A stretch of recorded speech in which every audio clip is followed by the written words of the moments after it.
कैसे कैसे आप लोग थोड़ा सा उधर चलिए ना, आप लोग उधर चलिए, उधर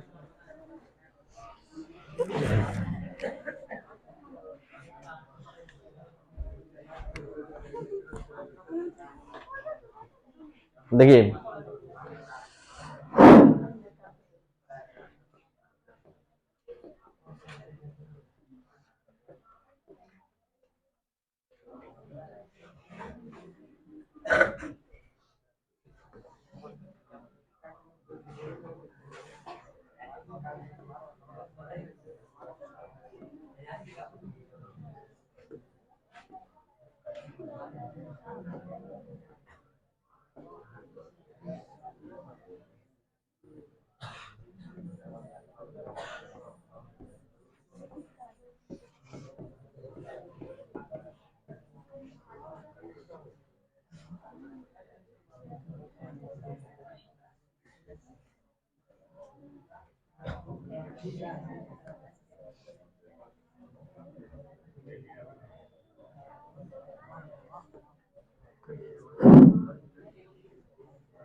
ध्यान दिया जाए, आज की क्लास में आप पढ़ने जा रहे हैं इक्विलिब्रियम का बेहद important topic, Le Chatelier principle, लासितलेई सिद्धांत। क्या है ये सिद्धांत?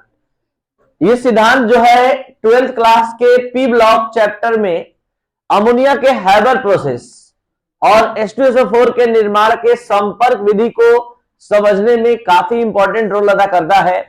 आप पढ़ रहे हैं इसको 11th क्लास में, लेकिन इसका कंप्लीट यूज, पूरा यूज 12th क्लास के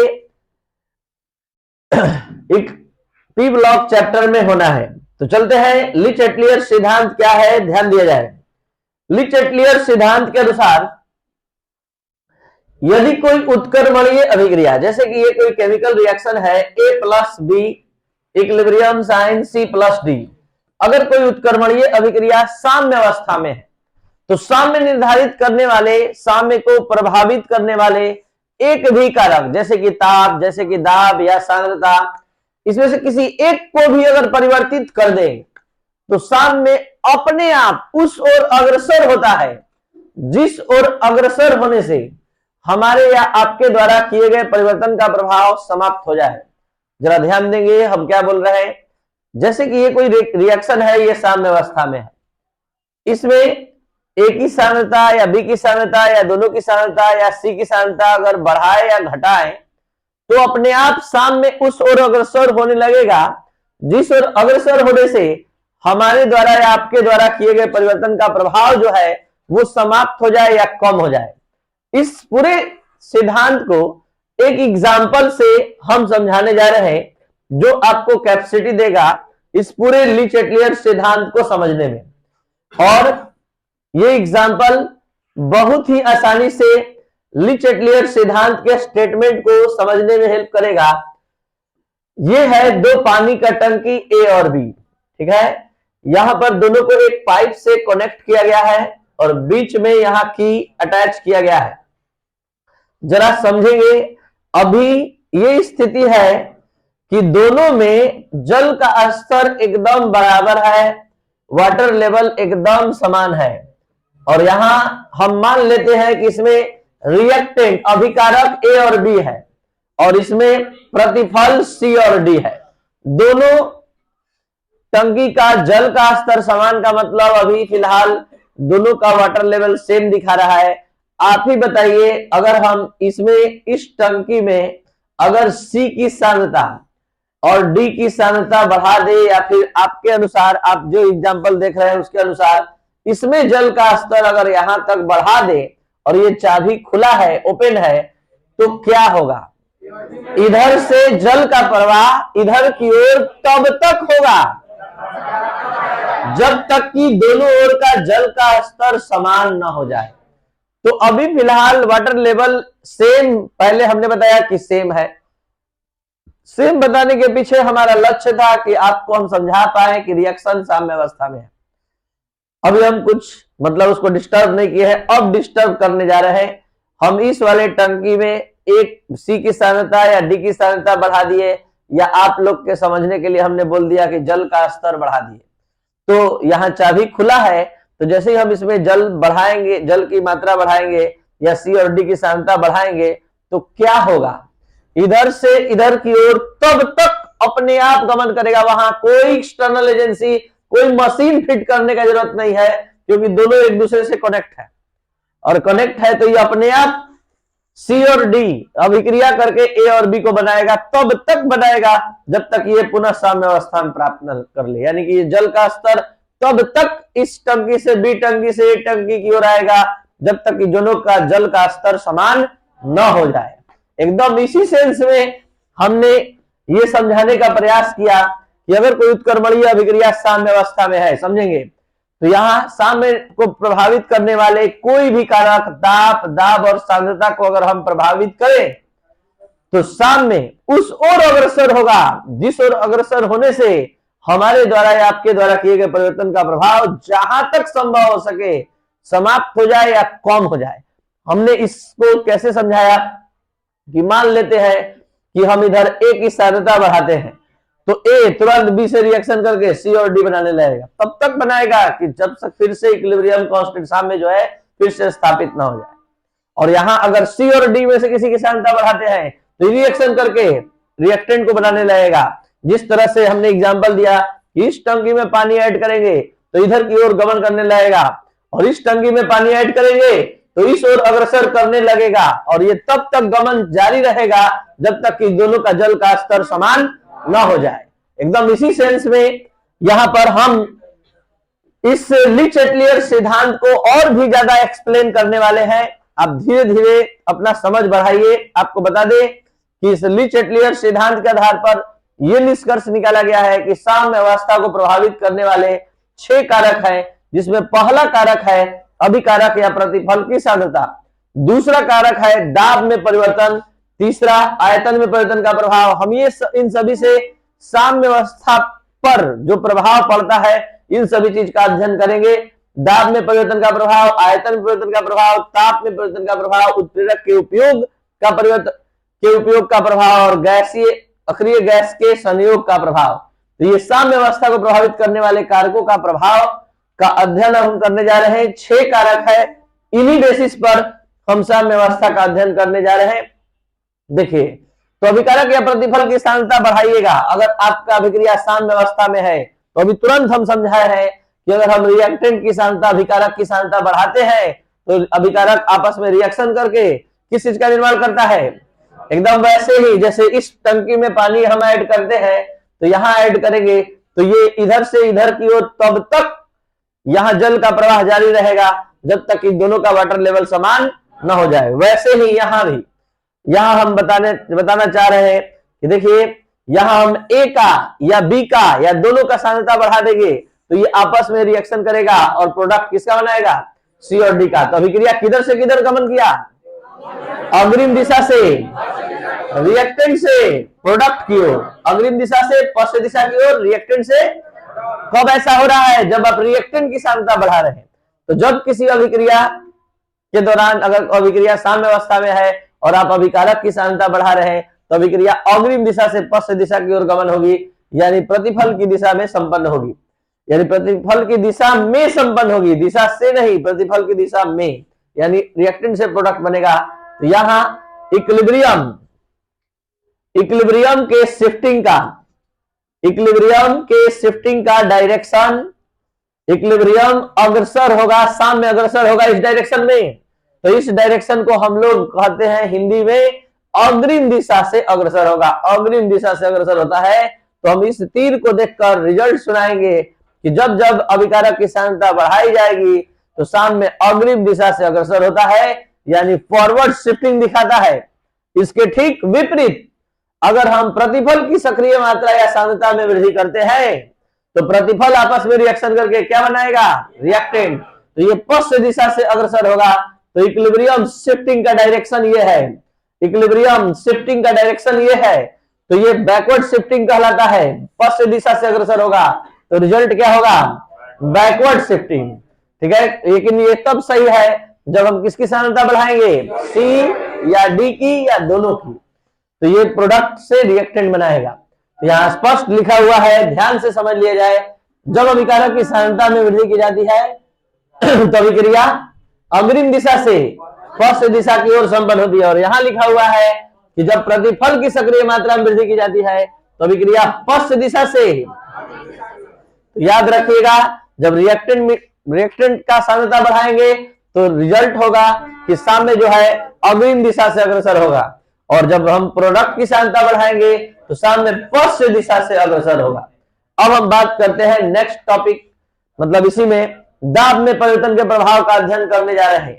तो दाब में परिवर्तन का प्रभाव का अध्ययन करने से पहले हम आयतन में परिवर्तन का प्रभाव पहले अध्ययन करेंगे, तब दाब का अध्ययन करेंगे। देखिए ध्यान दिया जाए, यहां पर हम आयतन में परिवर्तन का प्रभाव का अध्ययन करने जा रहे हैं। आप लोग पदार्थ की अवस्था चैप्टर पढ़ कर आए हैं, वहां समझाया गया था एवोगाड्रो के नियम के अनुसार समान ताप एवं दाब पर आयतन जो होती है मोल की संख्या के क्या होती है। तो जब कभी साम्य अवस्था में स्थित अभिक्रिया के लिए, ध्यान देंगे, जब किसी साम्य अवस्था में स्थित अभिक्रिया के लिए अगर आप आयतन में वृद्धि करेंगे, आयतन में वृद्धि करेंगे तो साम्य उस ओर अग्रसर होगा जिधर जाने से मोल की संख्या में वृद्धि हो जाए। और आप मोल की संख्या 2-3 दिन से निकालना सीख गए हैं। किसी रासायनिक अभिक्रिया में अभिकारक का मोल, प्रतिफल का मोल आपको आता है, जल्दी से बताइए इसमें प्रतिफल का मोल, अभिकारक का मोल, किधर मोल अधिक है, प्रतिफल के तरफ, तो मोल के इंक्रीज होने का डायरेक्शन इधर है और इधर डिक्रीज, इंक्रीज बने बढ़ना, डिक्रीज बने। तो हम क्या बोले, ध्यान दीजिए, जब भी किसी रासायनिक अभिक्रिया के लिए आयतन में वृद्धि करेंगे तो रिएक्शन अपने आप साम्य अपने आप उस ओर जाएगा जिधर जाने से मोल बढ़ जाए।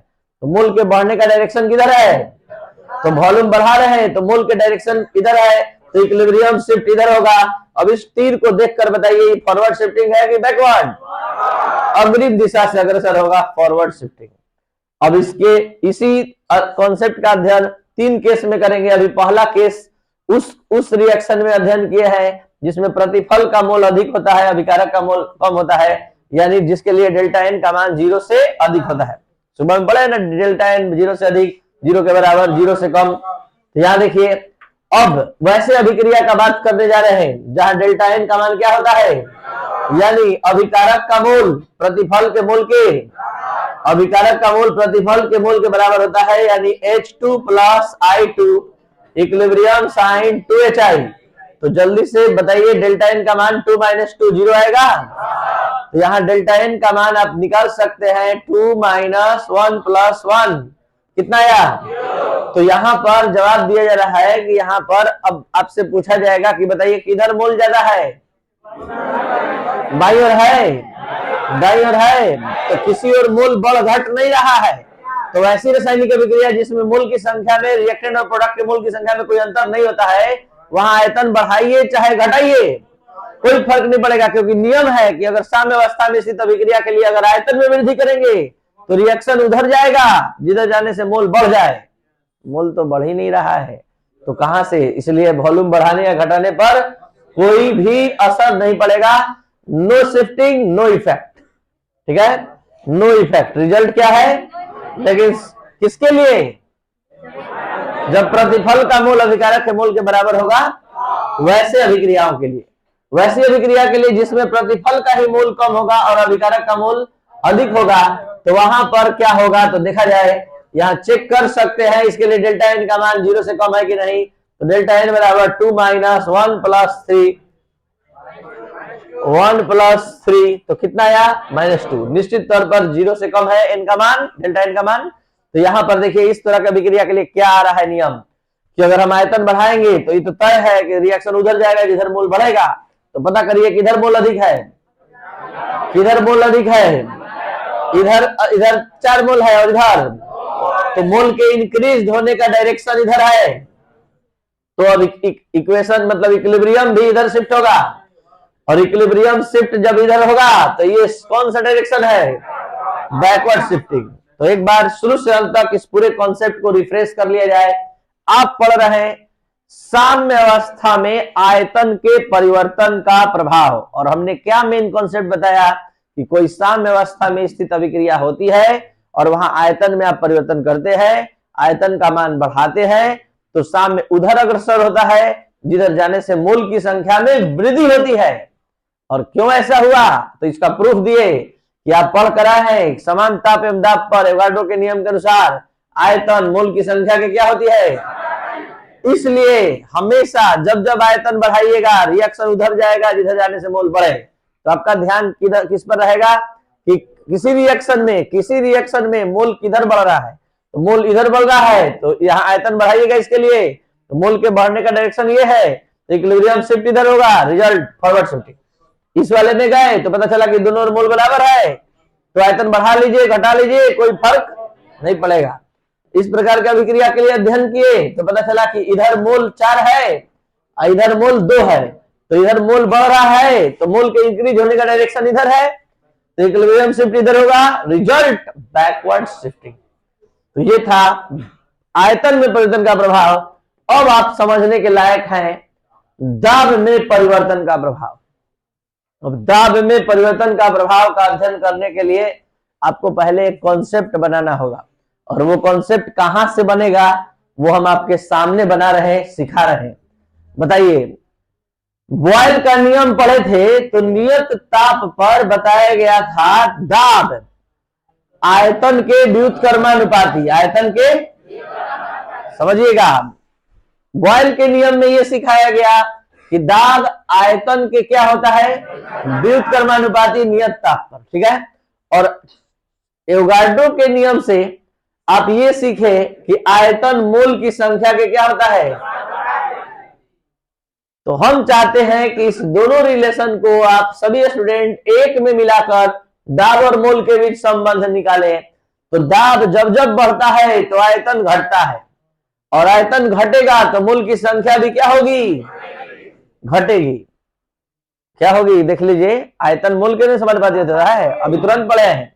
तो यहां पर दाब बढ़ाने से रिएक्शन उधर जाएगा जिधर मोल घटेगा, बढ़ेगा नहीं, क्योंकि दाब बढ़ाने से आयतन कम होता है, और आयतन जब जब कम होता है मोल भी क्या होता है।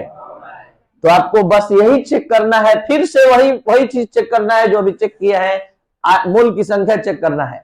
और मोल की संख्या चेक करने के बाद अपना ध्यान केंद्रित रखना है कि जिधर मोल घटेगा उधर रिएक्शन जाएगा दाब बढ़ाने पर। तो दाब बढ़ रहा है, मोल चेक कीजिए किधर मोल अधिक है किधर कम है, किधर कम है अभिकारक के तरफ, तो रिएक्शन मोल डिक्रीज होने का डायरेक्शन इधर है, तो इक्विलिब्रियम शिफ्ट इधर होगा, रिजल्ट ठहर रहा है कुछ दिमाग में। मेन कॉन्सेप्ट यहां से निकाला गया है।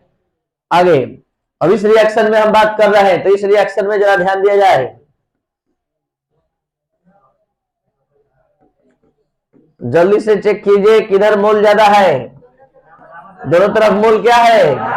तो यहां प्रेशर बढ़ा लीजिए घटा लीजिए कुछ भी कर लीजिए, मोल जब इधर उधर कम हो ही नहीं रहा है तो इसलिए इक्विलिब्रियम शिफ्ट नहीं होगा किसी और नहीं, यानी इस पर दाब के परिवर्तन का कोई प्रभाव, यानी जिस रासायनिक अभिक्रिया में प्रतिफल का मोल अभिकारक के मोल के बराबर होता है वहां दाब में परिवर्तन का कोई प्रभाव। नेक्स्ट अब यहां देखा जाए इधर मोल कितना है, इधर मोल कितना है। तो आपको क्या बताए हैं कि दाब अगर बढ़ाइएगा इस अभिक्रिया के लिए तो रिएक्शन उधर जाएगा जिधर मोल कम हो जाए। तो देखिए दाब बढ़ा रहे हैं, मोल डिक्रीज होने का डायरेक्शन इधर है, तो यहां इक्विलिब्रियम शिफ्ट इधर होगा। तो ये कौन सा शिफ्टिंग है, यहीं से थोड़ा थोड़ा अपना 12th क्लास का कॉन्सेप्ट ले लीजिए। हमको अमोनिया का निर्माण करना है। अमोनिया का निर्माण कब होगा, जब अभिक्रिया अग्रिम दिशा से पश्चिम दिशा की ओर जाएगी कि पश्चिम दिशा से अग्रिम दिशा की ओर। रिएक्टेंट से प्रोडक्ट बनेगा तो अमोनिया ज्यादा बनेगा, तो आपको इधर ही लाना है। तो हाई प्रेशर उच्च दाब रखिएगा तो अपने आप रिएक्शन उस ओर जाएगा जिधर जाने से मोल कम हो जाए, और मोल कम जिधर होगा उधर ही अमोनिया बन रहा है। यानी कि अमोनिया का निर्माण हमेशा किस पर होता है, उच्च दाब पर होता है। अगर दाब निम्न रखिएगा तो आयतन, जिधर आयतन बढ़ेगा उधर रिएक्शन चल जाएगा, जिधर मोल बढ़ेगा उधर रिएक्शन चल जाएगा। तो अमोनिया बनेगा नहीं, अमोनिया टूट जाएगा। तो अमोनिया का निर्माण हमेशा उच्च दाब पर क्यों होता है, इस बात का जवाब यही 11वीं क्लास के इस क्लास से मिलता है। और ये क्या समझा रहा है कि उच्च दाब पर लेने से अभिक्रिया हमेशा उस ओर अग्रसर होती है जिस ओर अग्रसर होने से मोल की संख्या में कमी हो जाती है, और मोल के कमी का डायरेक्शन इधर है, तो मोल डिक्रीज तो इक्विलिब्रियम शिफ्ट इधर होगा, तो रिजल्ट क्या होगा, फॉरवर्ड शिफ्टिंग, यानी अग्रिम दिशा से पश्चिम दिशा की ओर अग्रसर होगी। तो अभी हम लोग कितना प्रभाव पढ़े, सांद्रता का परिवर्तन का प्रभाव, दाब में परिवर्तन का प्रभाव, आयतन में परिवर्तन का प्रभाव। चौथा, ताप में परिवर्तन का प्रभाव। आप लोग जानते हैं रासायनिक अभिक्रियाएं दो प्रकार की होती है, ऊष्मा के आधार पर, ऊष्माक्षेपी और ऊष्मा। तो यहाँ जब किसी अभिक्रिया के लिए ताप के मान में वृद्धि की जाती है तो साम्य उस ओर अग्रसर होता है जिस ओर अग्रसर होने से ताप का शोषण हो जाए, यानी ऊष्मा शोषी दिशा में। यानी ताप जब बढ़ाते हैं तो रिएक्शन चाहता है कि हम उस ताप का उपयोग कर ले, और उपयोग करने के लिए वो ऊष्मा शोषी दिशा में अग्रसर होता है। अगर आप ताप कम करेंगे तो वो ताप को मेंटेन करने के लिए खुद मतलब हीट लॉस करेगा, यानी उत्सर्जित करेगा। तो आपको एक चीज याद रखना है दोनों में से, कि जब जब ताप किसी रिएक्शन के दौरान बढ़ाते हैं तो ऊष्मा शोषी दिशा में अभिक्रिया अग्रसर होती है, और ताप घटाते हैं तो ऊष्मा क्षेपी दिशा में अग्रसर होती है। यही चीज यहाँ बढ़ाया गया है। तो जब किसी अभिक्रिया के लिए ताप के मान में वृद्धि की जाती है तो सामने उस ओर अग्रसर होता है जिस ओर अग्रसर होने से ताप का शोषण हो जाए, अर्थात अभिक्रिया ऊष्मा शोषी दिशा में संपन्न होती है। इसके विपरीत ताप में कमी की जाती है, ताप में कमी की जाती है, कमी की जाती है तो अभिक्रिया ऊष्मा क्षेपी दिशा में अग्रसर होती है। अब इसको समझाया गया है यहाँ कि ये रासायनिक अभिक्रिया है जिसमें इंथैल्पी परिवर्तन का मान यहाँ दिया गया है। यहाँ पर आप लोग को समझाया गया है हमेशा कि अगर डेल्टा एच का मान ऋणात्मक होता है तो वो ऊष्मा क्षेपी होती है।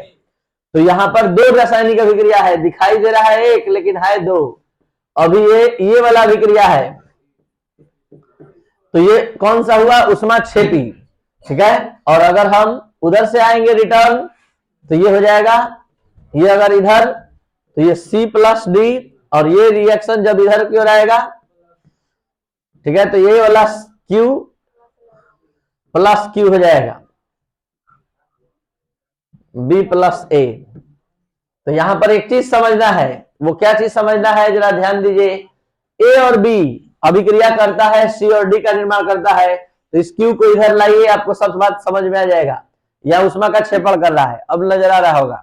और अब C और D तब अभिक्रिया करके A और B बनाएगा जब इसी Q को क्या करेगा, अवशोषित करेगा।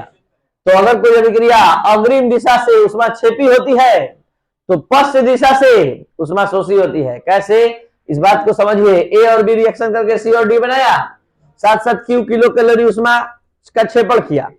अब सी और डी को पुनः ए और बी में बदलना है, तो सी और डी जब तक से क्यू किलो कैलोरी ऊष्मा लेगा नहीं तब तक से ए और बी में बदलेगा नहीं। तो यहाँ ऊष्मा का क्या किया था, क्षेपण, और यहाँ क्या किया, अवशोषण।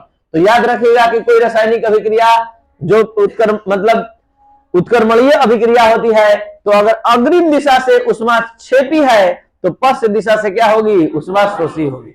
और इस तरह की अभिक्रिया के लिए अगर आप ताप का अध्ययन कर रहे हैं तो अगर ताप बढ़ा रहे हैं और ऊष्मा क्षेपी अभिक्रिया है अग्रिम दिशा से, तो वहां हमेशा ऊष्मा ताप बढ़ाने पर ऊष्मा शोषी दिशा में अग्रसर होगी। और ऊष्मा शोषी दिशा कौन है, ये वाला है, और ऊष्मा क्षेपी दिशा कौन सा है, ये वाला है। तो अग्रिम दिशा से यहां अग्रसर होने लगेगा।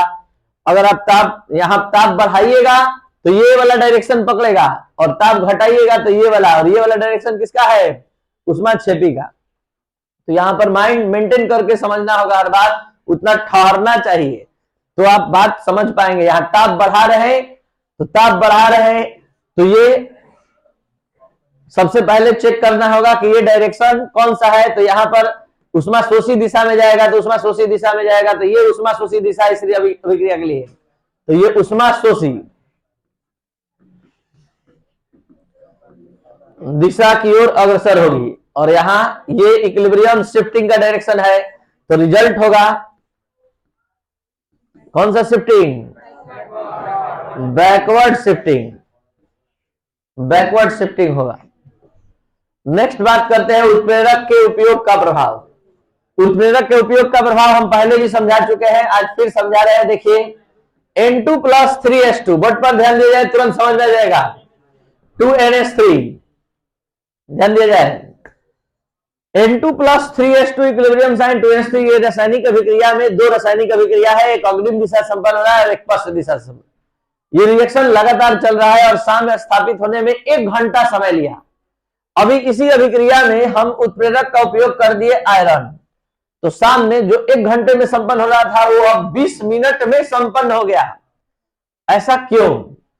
तो ये उत्प्रेरक ऐसा पदार्थ है जो अग्रिम अभिक्रिया की दर और पश्च अभिक्रिया की दर दोनों को एक साथ बढ़ा देता है। और आपको अच्छे से पता है कि जब दोनों दर समान हो जाता है तब अभिक्रिया साम्य अवस्था को प्राप्त करता है। तो हम ये समझाना चाहते हैं कि बिना उत्प्रेरक के ये रासायनिक अभिक्रिया संपन्न हो रही थी, तो साम्य स्थापित होने में 1 घंटा समय, 1 आवर का समय ले रही थी। लेकिन जब हम उत्प्रेरक का उपयोग किए तो ये आधे घंटे या 20 मिनट में ही संपन्न हो गई। इसका कारण क्या है? उत्प्रेरक वह रासायनिक पदार्थ है जो अभिक्रिया की दर को बढ़ाने और घटाने का क्षमता रखता है, लेकिन स्वयं अभिक्रिया के अंत तक अपरिवर्तित होता है। द्रव्यमान और संगठन की दृष्टि से वो अपरिवर्तित होता है, उत्प्रेरक कहलाता है। तो उत्प्रेरक कभी ऐसा नहीं करता है किसी की सांद्रता को परिवर्तित कर दे। उत्प्रेरक कभी ऐसा नहीं करता है कि किसी के द्रव्यमान या किसी भी चीज को प्रभावित करे। उत्प्रेरक केवल बस इतना ही काम करता है कि इसके स्पीड को बढ़ा देता है, रिएक्शन की स्पीड को। तो उससे होता क्या है? उससे होता यह है कि जो साम्य स्थापित होने में जो समय लग रहा था वो कम हो जाता है। जो 1 घंटा में साम्य स्थापित हो रहा था वो बहुत जल्दी साम्य स्थापित कर लेता है, क्योंकि अग्रिम अभिक्रिया के साथ साथ ये पश्च अभिक्रिया दोनों के दर को बढ़ा देता है और साम्य तेजी से मतलब स्थापित हो जाता है। तो उत्प्रेरक अग्रिम अभिक्रिया के साथ साथ पश्च अभिक्रिया के दर को बढ़ा देता है, जिसके फलस्वरूप साम्य स्थापित होने में लगे हुए समय में कमी आ जाती है। ये आपके 2018 के बोर्ड एग्जाम में आया है कि उत्प्रेरक का कार्य क्या है। ये अभिकारक या प्रतिफल की सांद्रता को बढ़ा देता है, साम्य स्थापित होने में लगे समय को कम कर देता है। तो यही आंसर होगा, साम्य स्थापित होने में लगे हुए समय को कम कर देता है। उत्प्रेरक का उपयोग करने से, अब हम उसका आंसर यहाँ पर लिखा हुआ है, उत्प्रेरक का उपयोग करने से अभिकारक या प्रतिफल की सांद्रता में परिवर्तन नहीं होता है, इसलिए साम्य अवस्था पर उत्प्रेरक के उपयोग का कोई प्रभाव। लेकिन ये करता क्या है? साम्य स्थापित होने में लगे हुए समय को क्या कर देता है? कम कर देता है। अक्रिय गैस, लास्ट प्रभाव है अक्रिय गैस के संयोग का प्रभाव। तो यहां पर नियत दाब पर अक्रिय गैस के संयोग का प्रभाव यहां समझाया जा रहा है। 2 मिनट बस ध्यान से समझ लीजिए, लास्ट में पहुंच चुके हैं। इसका कॉन्सेप्ट रिलेटेड है आयतन वाले प्रभाव से, जो आप बहुत इंटरेस्टिंग वे में समझ चुके हैं और दिमाग में आपके जा चुका है। बस थोड़ा देर सुन लेना है, ध्यान दीजिए। नियत दाब पर अक्रिय गैस के संयोग कराने के फलस्वरूप आयतन के मान में वृद्धि होती है। क्या बताएं? नियत दाब पर अगर अक्रिय गैस, मान लीजिए कोई बर्तन है, इस बर्तन में रिएक्शन हो रहा है, PCl5 को गर्म कर रहे हैं और ये बन गया PCl3 और Cl2, और इसी में नियत दाब पर अक्रिय गैस का प्रवेश करवा दिए और यहां पर दाब नियत रखे हैं और अक्रिय गैस के संयोग कराकर, मतलब अक्रिय गैस रखकर तब ये रिएक्शन करवा रहे हैं। तो क्या होगा जरा समझ लीजिए। नियत दाब पर अक्रिय गैस का संयोग कराने के फलस्वरूप आयतन के मान में वृद्धि हो जाती है, और जब जब आयतन के मान में वृद्धि होती है, आप लोग को याद होगा, मोल की संख्या में। तो जल्दी जल्दी हर रिएक्शन में बता दीजिए मोल किधर बढ़ रहा है। इस वाले में रिएक्टेंट से। तो जब भी अक्रिय नियत दाब पर अक्रिय गैस का संयोग करवाइएगा, रिएक्शन उस डायरेक्शन में जाएगा जिधर जाने से आयतन बढ़े, और आयतन बढ़ता है तो मोल की संख्या में वृद्धि होती है। तो मोल की संख्या के बढ़ने वाले डायरेक्शन की ओर इक्विलिब्रियम शिफ्ट होगा, रिजल्ट फॉरवर्ड शिफ्टिंग। जल्दी से बताइए इस अभिक्रिया में क्या होगा? इस अभिक्रिया में दोनों तरफ मोल की संख्या क्या है, इसलिए कोई प्रभाव। और नियत दाब पर अगर अक्रिय गैस का संयोग इसके लिए करवाएंगे तो यहाँ पर रिएक्शन उधर जाएगा जिधर जाने से आयतन में वृद्धि हो, मतलब मोल की संख्या में वृद्धि हो। तो इधर मोल 4 है और इधर मोल, तो मोल इंक्रीज होने का डायरेक्शन ये इधर है, तो इक्विलिब्रियम शिफ्ट इधर होगा। तो इससे समझ में आ रहा है कि नियत मतलब नियत दाब पर हमेशा अभिक्रिया उस ओर अग्रसर होती है जिधर जाने से मोल की संख्या में वृद्धि होती है। और एक नोट लिखा गया है कि नियत आयतन पर अक्रिय गैस के संयोग कराने पर साम्य अवस्था पर कोई प्रभाव नहीं पड़ता है। तो ये था आपका ली चैटलियर प्रिंसिपल का कंप्लीट